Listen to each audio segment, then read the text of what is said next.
오늘 저에게 주신 본문 말씀은 디모데전서 3장 14절에서 4장 5절 말씀입니다.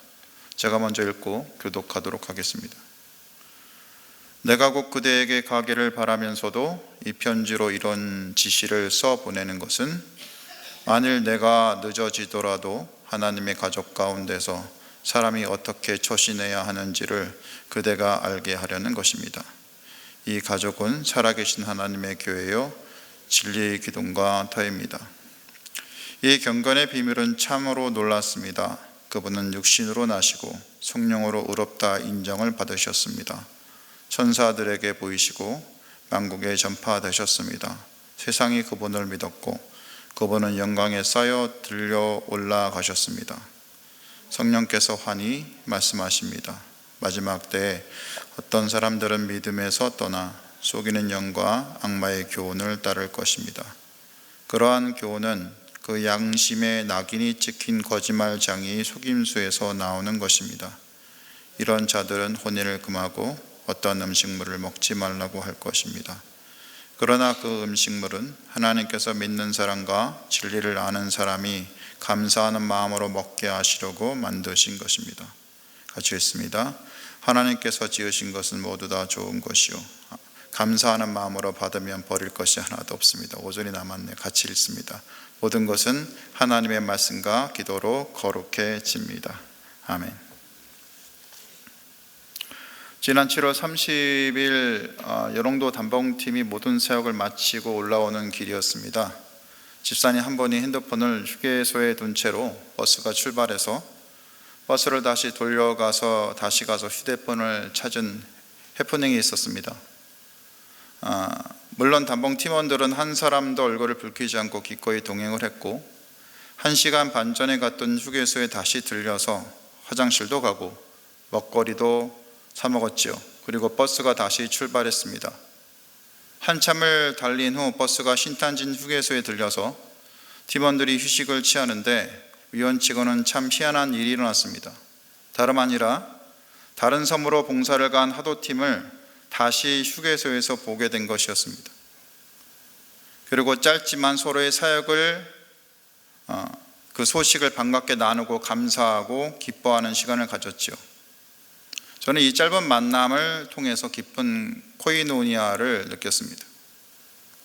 하나님이 참 위트가 있으신 분입니다. 사실 단봉을 출발할 때 30분 간격을 두고 화도팀이 먼저 출발했는데 같은 휴게소에서 만났거든요. 그런데 올라올 때 우리가 다시 12시에 출발하고 화도팀이 오후 2시에 출발했는데 같은 휴게소에서 만나게 된 것입니다. 확률적으로 절대 일어날 수 있는 없는 일이 일어나는 거죠. 한 집사님의 작은 실수를 통해서 하나님께서는 즐거운 해프닝을 만드신 것입니다. 그리고 우리에게 깨닫게 해주신 것입니다. 난 말이야 너희가 비록 따로 다니더라도 언제든지 만나게 할 수 있는 하나님이야. 그리고 비록 너희가 팀 이름은 다르고 봉사한 곳은 다르지만 너희는 한 팀이야. 그것을 잊지 마. 너희는 한 교회야. 이런 메시지를 주신 거죠. 어디 비단 하도팀, 연홍도팀, 이 당번팀들만 하나이겠습니까? 그리고 우리 교회의 모든 당번팀들이 하나겠죠. 또 우리 은혜선물교회 성도분들이 한 교회로 하나고 조국 대한민국에서 예수를 주로 섬기는 진정한 교회들이 하나고 북한과 아프가니스탄, 라오스, 인도, 미국, 유럽 등 전 세계에 흩어진 예수를 주로 섬기는 교회가 모두 한 교회고 그리스도의 몸으로 다 하나이죠. 비록 겉으로 물리적으로 서로 떨어져 있고 심지어 알지는 못하지만 전 세계의 주님을 섬기는 교회는 하나이며 그 지역의 교회 하나하나가 움직이며 하나님 나라의 전체적인 퍼즐을 완성하는 거죠. 마치 그림 퍼즐 게임처럼 아무것도 아닌 것 같아도 그 그림들이 하나하나 모아지며 하나님께서는 아무것도 아닌 우리를 통해서 그분의 크신 나라를 만들어가는 것입니다. 유진 피터스는 말합니다. 사도신경에는 우리가 공교회를 믿는다는 말이 나오는데 이것은 교회는 우리가 회중 안에서 보고 듣는 것보다 더 크다는 뜻입니다. 공교회는 시간과 공간에 의해 여러 회중으로 나뉘어 있지만 공통의 믿음과 목적, 성령으로 이어져 있는 온 교회를 뜻합니다.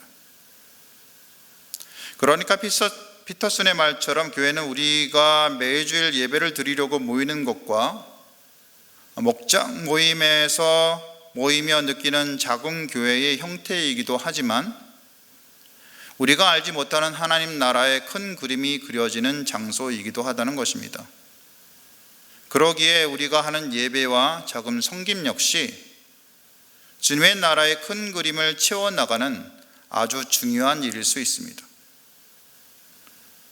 이런 공교회의 개념을 오늘 본문 디모데 전서에서도 잘 우리는 볼 수 있습니다.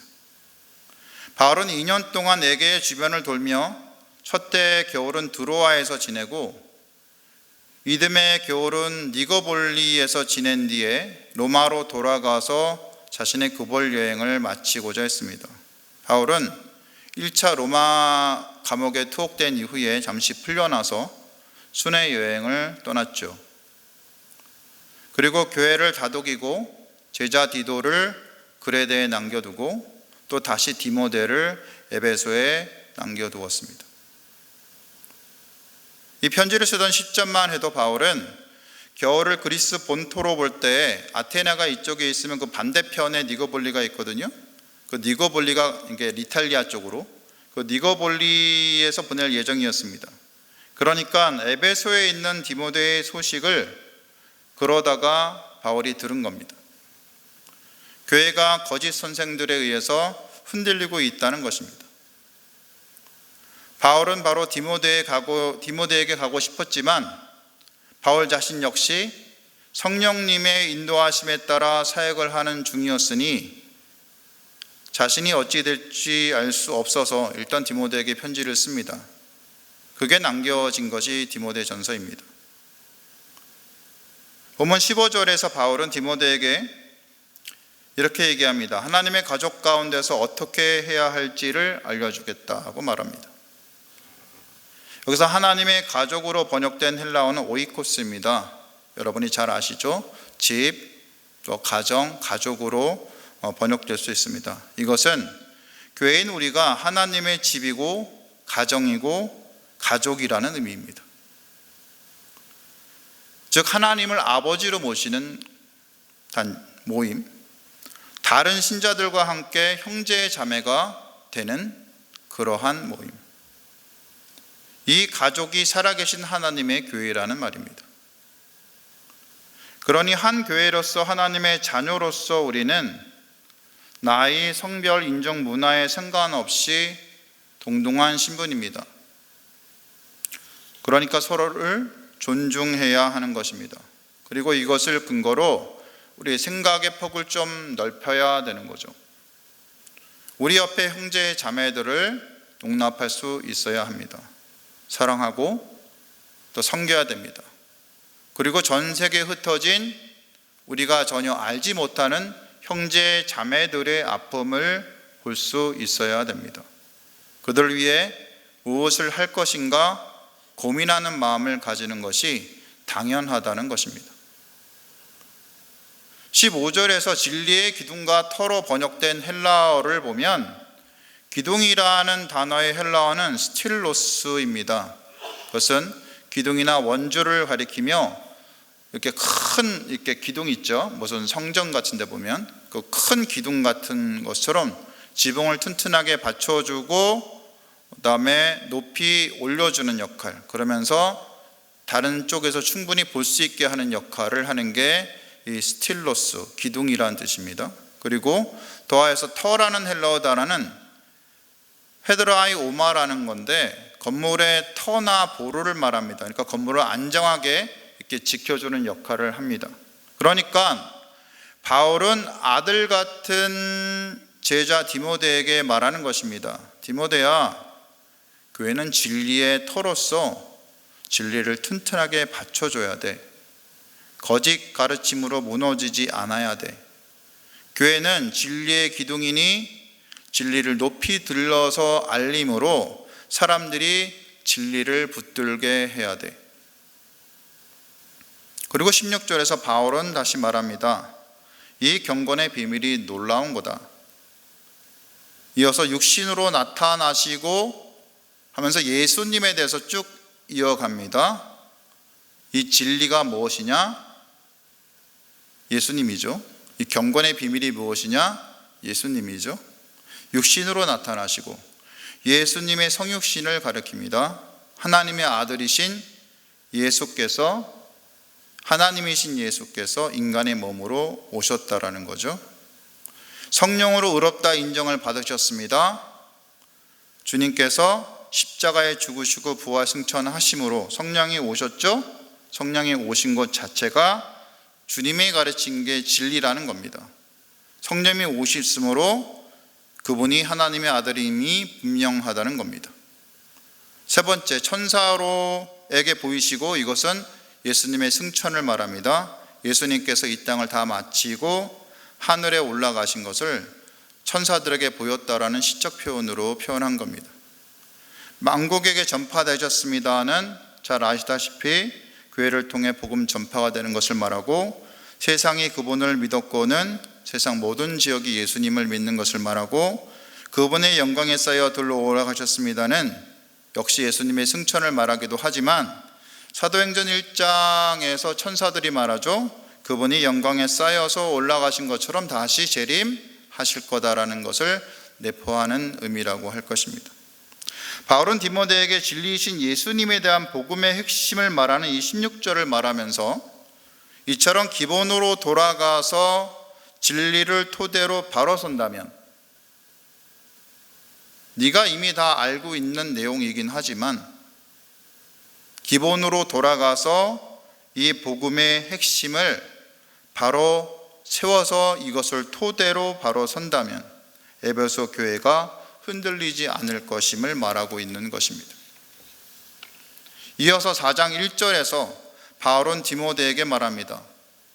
성령께서 바울에게 말씀하시되 마지막 때에 어떤 이들이 믿음에서 떠날 것인데 그들은 속이는 영과 악마의 교훈을 따른다는 것입니다.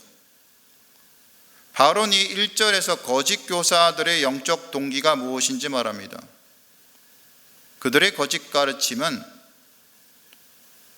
영적인 역량이 있다는 겁니다. 악마적이라는 겁니다.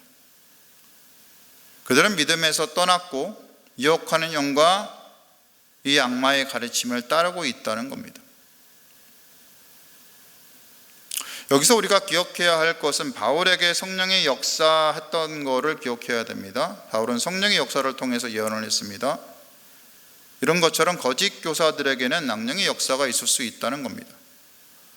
우리는 성령은 인정하지만 악령의 역사는 무시하는 경우가 있습니다. 하지만 우리는 우리 자신과 주변의 상황에 대해 영적 분별을 구하는 지혜가 필요합니다. 만약 우리의 마음에 하나님을 갖가지 못하게 우리를 흔들거나 우리에게 이유 없는 강한 두려움이 일어나거나 미움과 분노가 일어난다면, 또 사람들을 의식하여서 거짓을 행하고 속이는 마음이 든다면 우리는 악한 영의 영향을 받을 가능성이 굉장히 큽니다. 악령들은 분명히 존재하며 우리의 마음을 흔들어 놓고 우리의 행동에 적지 않은 영향을 끼치기 때문입니다. 악령의 역사는 많은 경우 사람들을 통해 세상에 들어옵니다. 이들 사람들은 양심의 화인을 맞은 사람들이라고 오늘 성경 말씀은 얘기합니다. 헬라어로는 카우스테리아조라는 말입니다. 시뻘건 인두로 낙인을 찍는다는 말입니다. 그러니까 주로 어떨 때 쓰냐면 가축이나 노예가 이건 내 거야 라고, 주인에 속한 거야 라고 찍은 낙인을 말합니다. 그 낙인을 찍는데 여기서는 사탄이 이런 사람들을 내 소유야 라고 낙인을 찍었다는 말입니다. 이들은 이미 양심이 마비된 자들입니다. 주인 사탄을 닮아서 거짓말하고 속이는 것을 너무 자연스럽게 합니다. 처음에는 안 그랬겠지만 점차 양심이 죽었고 너무나 자연스럽게 거짓말을 말하게 되는 자들입니다.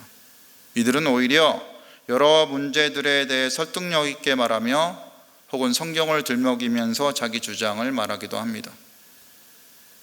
이들 거짓 교사들은 거짓된 금욕주의를 이 당시에는 가르쳤음이 분명합니다.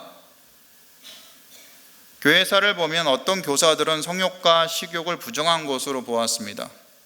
몸 자체를 불편한 방해물로 여기며 거룩에 이르는 유일한 길이 절제라고 말했던 기록이 있습니다.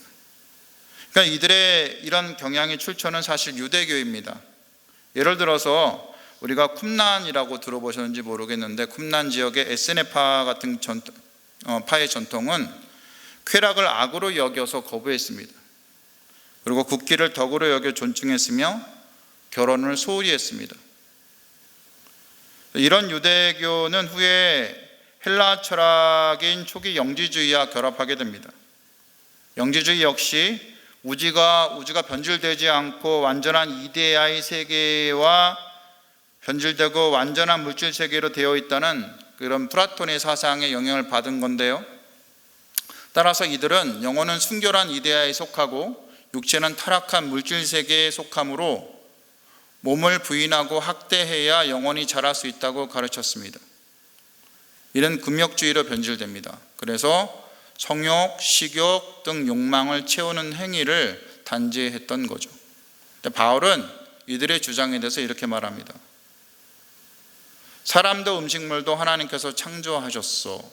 선호하지 않은 것이 없다고. 그러니 하나님께서 짝지어진 배필과 결혼하여 잠자리를 하는 것과 하나님께서 허락하신 음식물을 먹는 것은 감사하는 마음으로 행하고 먹으면 된다는 것입니다. 하나님께서 지으신 것은 다 좋은 것이기 때문입니다. 바울의 말처럼 모든 것은 하나님의 말씀과 기도로 거룩하여지기 때문입니다. 우리는 하나님께서 창조하시고 이 땅에서 인간을 통해 만들어 가신 것들에 대해 좀 더 자유롭고 넓은 마음으로 대해야 합니다. 물론 그 모든 것에 대해서 이것을 창조하시고 우리에게 허락하신 하나님께 감사하는 마음을 가져야 합니다. 감사하는 마음을 가진다면, 바울의 말처럼 감사하는 마음을 가진다면 아무것도 버릴 것이 없기 때문입니다. 영국의 위대한 작가 중 한 사람인 체체스터는 다음과 같이 글을 썼습니다. 제가 읽어보겠습니다. 당신은 식사 전에 감사 기도를 드린다. 물론 좋은 일이다. 그러나 나는 연극과 오페라를 보기 전에도 감사 기도를 드리고, 연주회와 팬토마임 전에도, 책을 읽기 전에도, 스케치를 하거나 그림을 그리기 전에도, 수영, 펜싱, 복싱, 산책, 연극을 하거나 춤을 추기 전에도, 펜에 잉크를 묻히기 전에도 감사 기도를 드린다. 설교를 정리합니다. 우선 우리는 군교의 일원임을 알아야 합니다. 한 교회로서, 하나님의 자녀로서 우리는 나의 성별, 인종, 문화와 상관없이 서로를 동등하게 존중해야 합니다. 생각의 폭을 넓혀서 우리 옆에 형제 자매들을 용납하고 사랑하고 전 세계에 흩어진 형제 자매들의 아픔을 기억하고 그들을 위해 무언가를 해나가는 마음을 가져야 합니다.